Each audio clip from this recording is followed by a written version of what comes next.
राधे राधे दोस्तों। आज की हमारी इस वीडियो में हम आपके लिए लेकर आए हैं कि सावन का महीना भगवान भोलेनाथ को अति प्रिय क्यों है और सावन माह में सोमवार व्रत से जुड़ी हुई कथा। तो चलिए बिना देर किए शुरू करते हैं। साल का सबसे पाक और पवित्र महीना सावन को माना जाता है। इस महीने का प्रत्येक दिन भक्ति भाव के लिए होता है। आप जिस भी भगवान को मानते हैं आप उनकी पूरे मन से आराधना कर सकते हैं। लेकिन हिंदू धर्म की पौराणिक मान्यताओं के अनुसार सावन महीने को खासकर देवों के देव महादेव भगवान शंकर का महीना माना जाता है। इस संबंध में एक पौराणिक कथा है कि जब एक बार सनत कुमारों ने महादेव से सावन का महीना इतना प्रिय होने का कारण पूछा, तब महादेव भगवान शिव ने बताया कि जब देवी सती ने अपने पिता दक्ष के घर में योग शक्ति से शरीर त्याग किया था, उससे पहले देवी सती ने महादेव को हर जन्म में पति के रूप में पाने का प्रण किया था।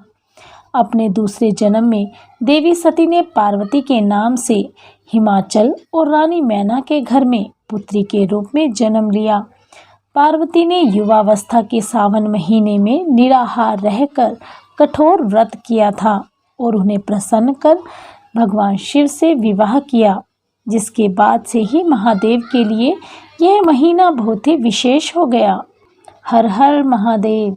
शिव पुराण के अनुसार जिस कामना से कोई भी इस माह में सोमवार के व्रत करता है, उसकी हर मनोकामना अवश्य और अति शीघ्र पूरी हो जाती है। जिन्हें 16 सोमवार के व्रत करने होते हैं वे भी सावन के पहले सोमवार से व्रत करने की शुरुआत कर सकते हैं। इस माह में भगवान शिव की बेलपत्र से पूजा करना श्रेष्ठ और शुभ फलदायी है। सोमवार के व्रत 3 प्रकार के होते हैं: सावन सोमवार, 16 सोमवार और सोम प्रदोष व्रत।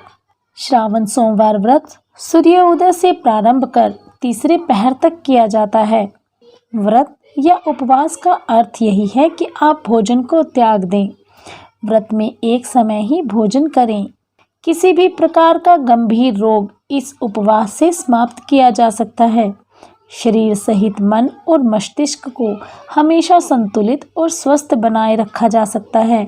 इससे व्यक्ति की आयु बढ़ती है और व्यक्ति जितेंद्रिय कहलाता है। सोमवार का व्रत करने से चंद्र ग्रह मजबूत होता है, जिससे मानसिक रोगों से मुक्ति मिलती है। अविवाहित लड़कियों के लिए यह व्रत बहुत ही लाभदायी होता है।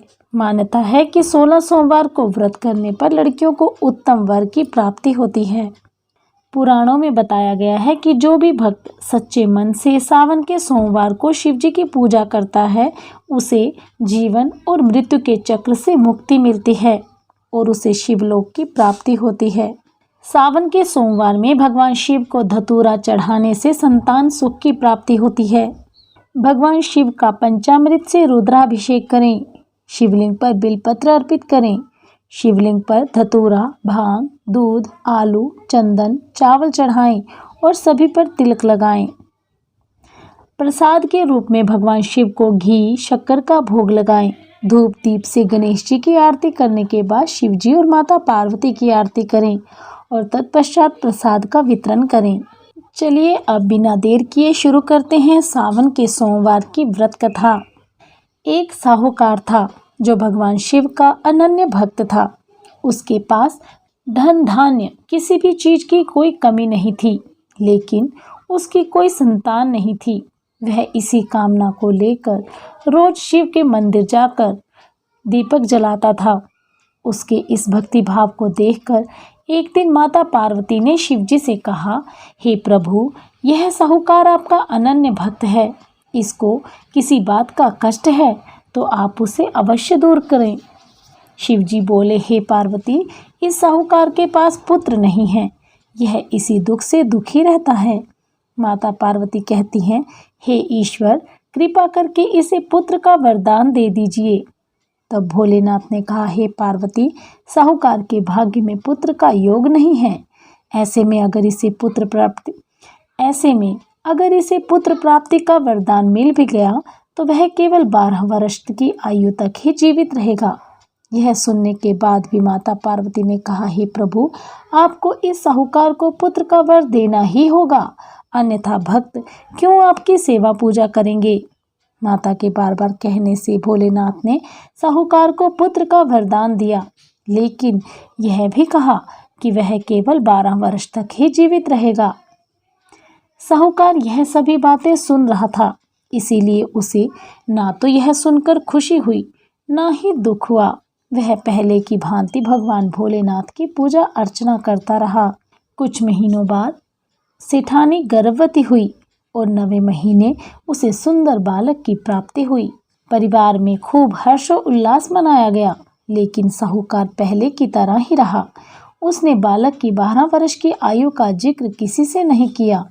जब बालक की आयु 11 वर्ष की हो गई, एक दिन साहूकार की सेठानी ने बालक के विवाह के लिए कहा, तो साहूकार ने कहा वह अभी बालक को पढ़ने के लिए काशी जी भेजेगा। इसके बाद उसने बालक के मामा जी को बुलाया और कहा इसे काशी पढ़ने के लिए ले जाओ और रास्ते में जिस भी स्थान पर रुकना वहाँ यज्ञ करते और ब्राह्मणों को भोजन करवाते हुए आगे बढ़ना। जब वह मामा भांजा यज्ञ करते और रास्ते में ब्राह्मणों को भोजन कराते जा रहे थे, तब उसी राज्य की राजकुमारी का विवाह था। उस राजकुमारी का विवाह जिस वर से होना था वह एक आंख से काना था। तो उस वर के पिता ने जब अति सुंदर साहूकार के पुत्र को देखा तो उसके मन में ख्याल आया कि क्यों ना इसे ही घोड़ी पर बिठाकर विवाह के सभी कार्य संपन्न कर लिए जाएं। तो उन्होंने उस लड़के के मामा से बात की और कहा इसके बदले में वह उन्हें बहुत सा धन देंगे। मामा और भांजा राजी हो गए। इसके बाद साहूकार का बेटा विवाह की बेदी पर बैठा और जब विवाह कार्य संपन्न हो गए तो जाने से पहले उसने राजकुमारी की चुनरी के पल्ले पर लिखा कि तुम्हारा विवाह तो मेरे साथ हुआ है, लेकिन जिस राजकुमार के साथ तुम्हें भेजेंगे वह एक आंख से काना है। इसके बाद अपने मामा के साथ वह काशी जी के लिए चला गया। उधर जब राजकुमारी ने अपनी चुनरी पर यह लिखा हुआ पाया तो उसने राजकुमार के साथ जाने से मना कर दिया। यह सब देख राजा ने भी अपनी पुत्री को बारात के साथ विदा नहीं किया। बारात वापस लौट गई। उधर मामा और भांजे काशी जी पहुंच गए। एक दिन जब मामा ने काशी जी में यज्ञ रखा हुआ था, तब भांजा बहुत देर तक बाहर नहीं आया। तो मामा ने अंदर जाकर देखा भांजे के प्राण निकल चुके थे। वह बहुत परेशान हुए, लेकिन सोचा कि अभी रोना पीटना मचाया तो ब्राह्मण चले जाएंगे और यज्ञ का कार्य अधूरा रह जाएगा। जब यज्ञ संपन्न हुआ तो मामा ने रोना पीटना शुरू कर दिया। उसी समय शिव पार्वती उधर से जा रहे थे, तो माता पार्वती ने भगवान शिव से पूछा, हे प्रभु, ये कौन रो रहा है? तभी उन्हें पता चलता है यह तो भोलेनाथ के आशीर्वाद से जन्मा साहूकार का पुत्र है। तब माता पार्वती कहती हैं, हे स्वामी, इसे जीवित कर दें, अन्यथा रोते रोते इसके माता पिता के प्राण निकल जाएंगे। तब भोलेनाथ ने कहा, हे पार्वती, इसकी आयु इतनी ही थी, सो वह भोग चुका है। लेकिन माता पार्वती के बार बार आग्रह करने पर भोलेनाथ ने उसे जीवित कर दिया। लड़का ओम नमः शिवाय, ओम नमः शिवाय करता हुआ जी उठा और मामा भांजे दोनों ने ईश्वर का धन्यवाद किया और अपनी नगरी को लौटे। रास्ते में वही नगर पड़ा और राजकुमारी ने उन्हें पहचान लिया। तब राजा ने राजकुमारी को साहूकार के बेटे के साथ बहुत सा धन धान्य देकर विदा किया। उधर साहूकार और उसकी पत्नी छत पर बैठे थे। उन्होंने यह प्रण कर रखा था कि यदि उनका पुत्र सकुशल न लौटा तो वह छत से कूदकर अपने प्राण त्याग देंगे। तभी लड़के के मामा ने आकर साहूकार के बेटे और बहू के आने का समाचार सुनाया, लेकिन वे नहीं माने। तो मामा ने शपथ पूर्वक कहा। तब तो दोनों को विश्वास हो गया और दोनों ने अपने बहू बेटे का स्वागत किया। उसी रात साहूकार को स्वप्न में शिवजी ने दर्शन दिए और कहा, तुम्हारे पूजन से मैं प्रसन्न हुआ। इसी प्रकार जो भी व्यक्ति इस कथा को सुनेगा उसके समस्त दुख दूर हो जाएंगे और सभी मनोकामनाओं की पूर्ति होगी। बोलिए शिव शंकर भोलेनाथ की जय।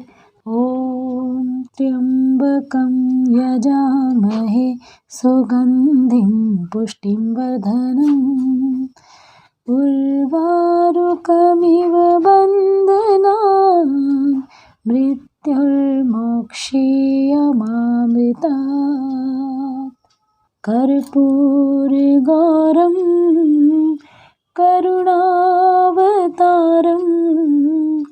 संसारसारं